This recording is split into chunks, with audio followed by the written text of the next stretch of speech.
this week. The Nuggets coming from way back. The Blazers were as hot as you could possibly be from 3-point range. I think they made 16 threes in the first half of their game against the Nuggets. The Nuggets come back and win the game in overtime for their 9th consecutive win. And more importantly than all that, Bontemps, they take over the number 3 seed in the Western Conference. And frankly, I don't know if they're going to be giving it back, especially with the status of the Lakers going forward. We're doing this before the Lakers play the Thunder on Tuesday. But the Nuggets, I wouldn't say their last 2 games have been, dominant by any stretch, the way they beat the Spurs and then came back on the Blazers, but they are winning. They are showing incredible offense. They've basically been the league's best offense over the last month.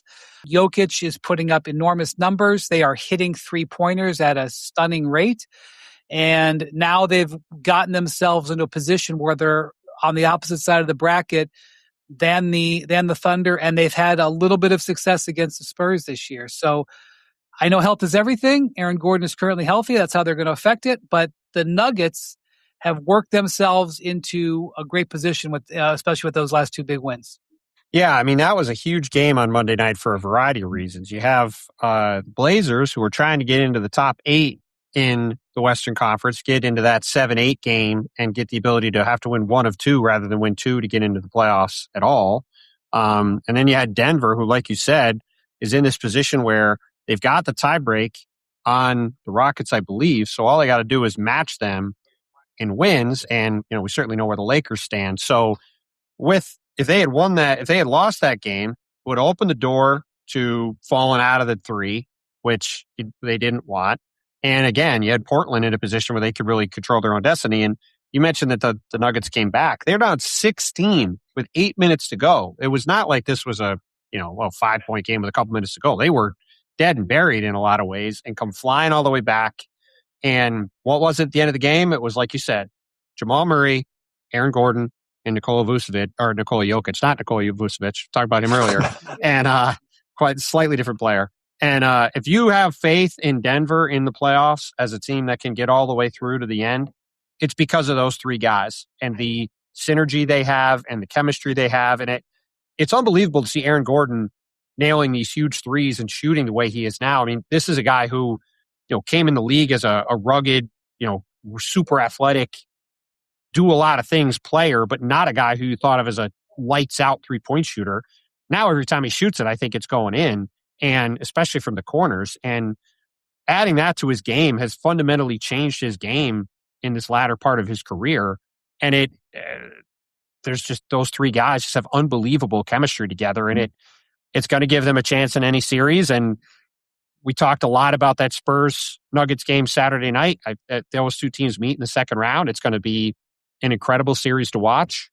And like you said, that win, with Memphis coming up on Wednesday, a game Denver certainly should win, and then playing an Oklahoma City team on Friday that probably is not going to have much incentive to play the game.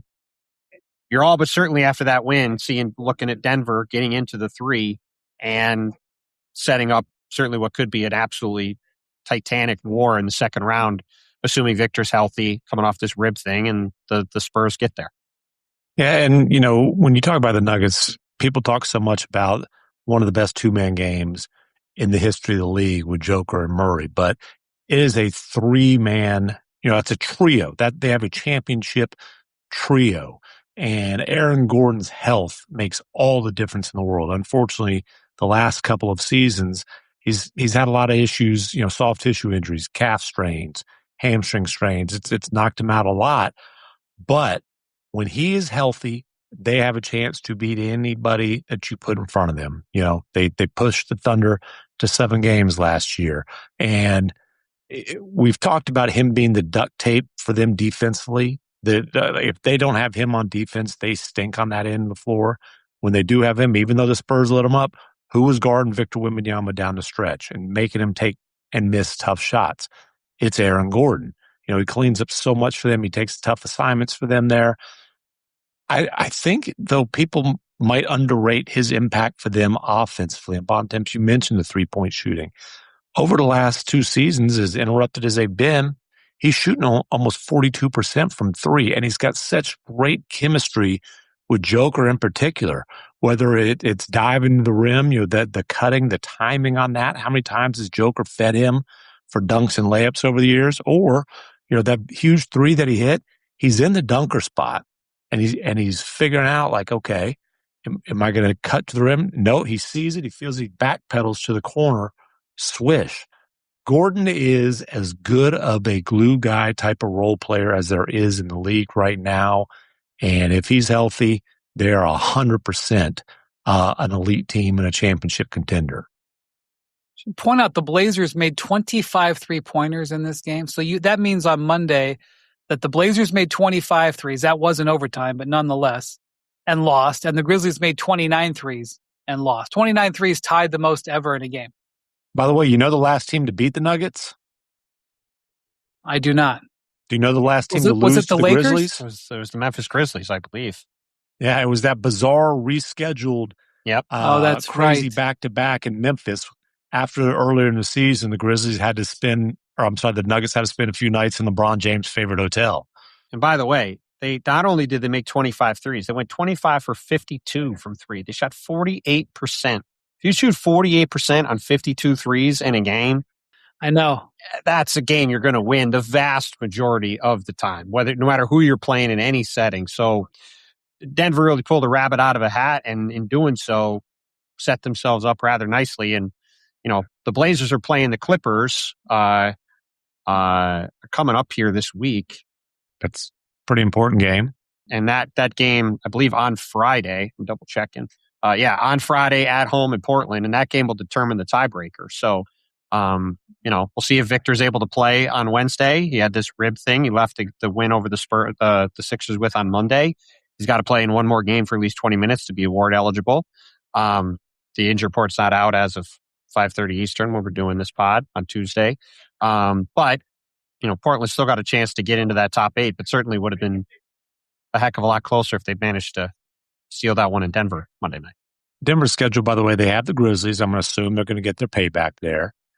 Friday night, they have the Thunder. The Grizzlies are going to make sure of it. Yeah, that's right. Payback. You owe us one. You owe us a butt whooping. Anyways, Friday night, they have OKC in Denver. We will see, but OKC might have the top seed clinched. And we talked about if you're going to manipulate matchups, certainly sending the OKC Blue up there to help the Nuggets get on the opposite side of the bracket would make sense. It will be fascinating to see if there's a chance for Denver to get knocked back on the last day of the regular season when the Nuggets end the season in San Antonio. Should point out that Tumani Kamara, the big man from the Blazers, made 8 threes in that game on Monday. In his last 4 games, he's made 24 of them. He's got over 200 made this year. He's turned himself into a good 3-point shooter, and now this year a volume 3-point shooter. And boy, is that painful for Phoenix Suns fans to see. Remember, he was a second-round pick. Why you got to bring that up? Why you got to bring up old stuff? Like that was years ago. I'm sorry. I promise you, any Suns fan listening, that's the first thing they thought of is why do we have to attach him to 8 and get that damn deal done? Well, the Thunder do play the Clippers on Wednesday night here in L.A., and Shea typically plays on back-to-backs. We'll see now that they're in great shape to get the one. Assuming no stub toes, the Thunder are in really good shape. But, that complicates the Clippers' attempts to avoid the double play-in situation. But really would have done it if the Blazers had been able to pull off that victory. But Denver, they have this. You mentioned that they finish at San Antonio. They play. Is that you say the Oklahoma City Blue? Is that game also in Oklahoma City? It's in Denver. That one's in Denver. It's in Denver. Okay. I'm just saying they might send. They might send some guys in the coach seats on that one. Not a ton of incentive to compete in the game if they win the 2 games in LA. I would say there is incentive not to.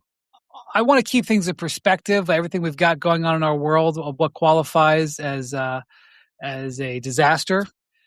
From a basketball NBA